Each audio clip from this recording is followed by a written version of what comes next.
আল্লাহ পাক বলেন, হে দুনিয়ার মানুষ, আমি আল্লাহ আসমান জমিন যা আছে সব বানাইলাম মানুষ তোমাদের গোলামির জন্য। আর আমি আল্লাহ তোমাকে কেন মানুষ বানাইলাম জানো? আমি আল্লাহ পাক তোমাকে বানাইলাম আমি আল্লাহ পাকের গোলামি করার জন্য, বন্দেগী করার জন্য। আল্লাহ পাক জানায়া দেয়, ওমা খালাকতুল জিন্না ওয়াল ইনসা ইল্লা লিয়াবুদুন।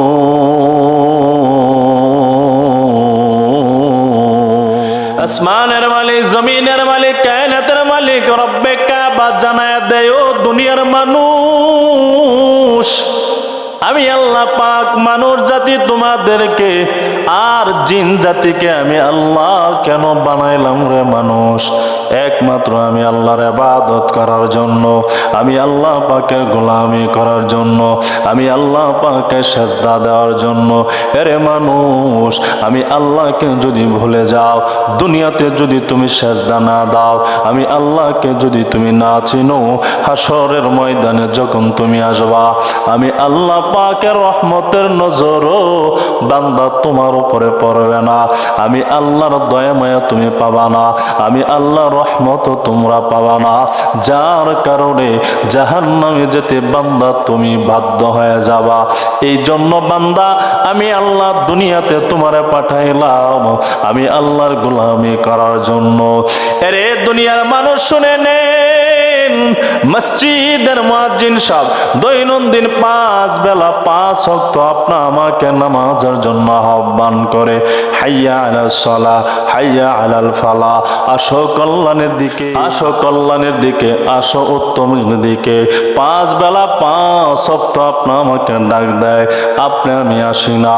এরে গোলাম, যে আল্লাহ আপনাকে সব দিল, যে আল্লাহ সব আপনা আমার জন্য ব্যবস্থা করে দিল, ওই আল্লাহকে গোলামি করার জন্য, সিজদা দেওয়ার জন্য রব্বে কাবা আপনা আমাকে আহ্বান করে, আপনি আমি ডাকে সাড়া দেই না, এর মতন নিমক খারাপ দুনিয়াতে কেউ আর হতে পারে না।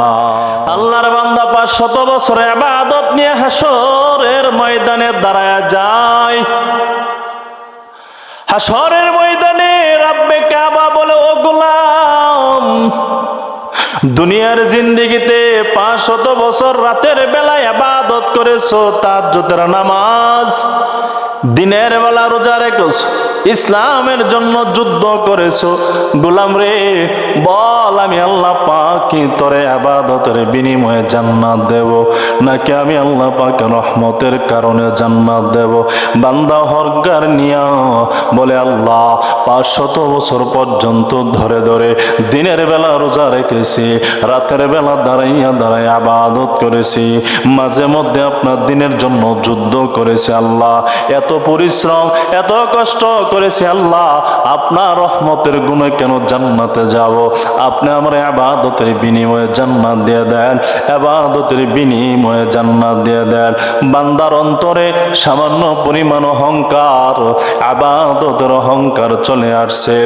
আল্লাহ পাক ফেরেশতাকে আদেশ দিয়ে বলে, ও ফেরেশতা, যাও আমার বান্দাকে হাসরের ময়দানে অল্প সময়ের জন্য ছেড়ে দাও। বান্দাকে যখন ছেড়ে দেওয়া হয়, বান্দা সামান্য পরিমাণ হাসরের ময়দানে তাকার পর এমন তৃষ্ণা পেয়ে যায়, এমন ত্রিপাসা পেয়ে যায়, বান্দা মরা মুরগির মতন লাফালাফি আরম্ভ করে দিয়েছে। আর চিল্লায় চিল্লায় আওয়াজ, আমার পানি দাও, পানি দাও, পানি দাও, আমারে তাড়াতাড়ি পানি দাও। হাসরের ময়দানে পানি কোথায় পাবে? বান্দা চিল্লায় চিল্লায় আওয়াজ দেয়, পানি, পানি, পানি দাও। ফেরেশতারা হাসরের ময়দানে গ্লাসের মধ্যে করিয়া পানি নিয়ে, পানি, পানি, পানি কার লাগবে? আল্লাহর বান্দা দৌড়াই গিয়া বলে, আমারে তাড়াতাড়ি পানি দাও, আমার পানি লাগবে। ফেরেশতা বলে পানি যদি নিতে হয় ওই পানির বিনিময় হিসেবে তুমি আমাদেরকে কিছু দিতে হবে। বান্দা বলে কি আছে দিতে হবে বলো? ফেরেশতা ডাক দিয়ে বলে ওরে আল্লাহর বান্দা, হাশরের ময়দানে টাকা পয়সার মূল্য নাই, গাড়ি বাড়ি অট্টালিকার মূল্য নাই, ধন সম্পদের কোনো মূল্য নাই, ক্ষমতার কোনো বাহাদুরি নাই, জনগণের কোনো বাহাদুরি নাই। এই হাশরের ময়দানে যদি তুমি নেক আমল দিতে পারো, বিনিময়ে তুমি এক গ্লাস পানি পাইয়া যাবা। বান্দা ডাক দেয়া বলে কত দিনের ইবাদত দিতে হবে? বলে 500 বছরের ইবাদত যদি দাও এক গ্লাস পানি পান করতে পারবা। বান্দা এত তৃষ্ণায় এত ত্রিপাসা বান্দার পেয়ে যায়, বান্দা 500 বছরের ইবাদত বান্দা দিয়ে দেয় এক গ্লাস পানির বিনিময়ে। আল্লাহর বান্দা পানি পান করার পর কিছুক্ষণ যাওয়ার পর বান্দার আবার তৃষ্ণা পেয়ে যায়, আবার পানি পানি পানি বলে চিল্লায়, পানি দাও পানি দাও পানি দাও। এবার হাশরের ময়দানে বান্দা পানি পানি পানি পানি দাও পানি দাও। ফেরেশতা বলে পানি যদি নিতে হয় তাহলে তোমাকে বিনিময় দিতে হবে। বান্দা বলে কি বিনিময়? বলে ইবাদত দিতে হবে। এবার আল্লাহর বান্দা বলে ইবাদত তো আমার কাছে নাই, বলে পানিও নাই। বান্দা অসহায় হইয়া রব্বে কাবার কান করে দাঁড়ায় যাবে আর বললে মালিক ও আসমানের মালিক জমিনের মালিক সকল ক্ষমতার মালিক আল্লাহ, জানি গো হাশরের ময়দানে ইবাদতের কোনো দাম নাই আপনার রহমত ছাড়া। আল্লাহ বলেন বান্দা তোর তো আগে আমি বলেছি ইবাদত দিয়া জান্নাতে যাবা নাকি আমি আল্লাহ পাকের রহমত দিয়া যাবা। এরে বান্দা বুঝলি যত ইবাদত করো না কেন রহমত ছাড়া কাম হবে না। আল্লাহ বলেন বান্দা যেহেতু তোমার ভুল তুমি বুঝতে পারছো রে বান্দা, যাও আমি আল্লাহ রহমতের গুণের কারণে আমার তোরই জান্নাত তোরে দিয়ে দিলাম। ইন্নাল্লাযীনা আমানু ওয়া আমিলুস সালিহাত কানাত লাহুম জান্নাতুল ফিরদাউসি নুজুলা।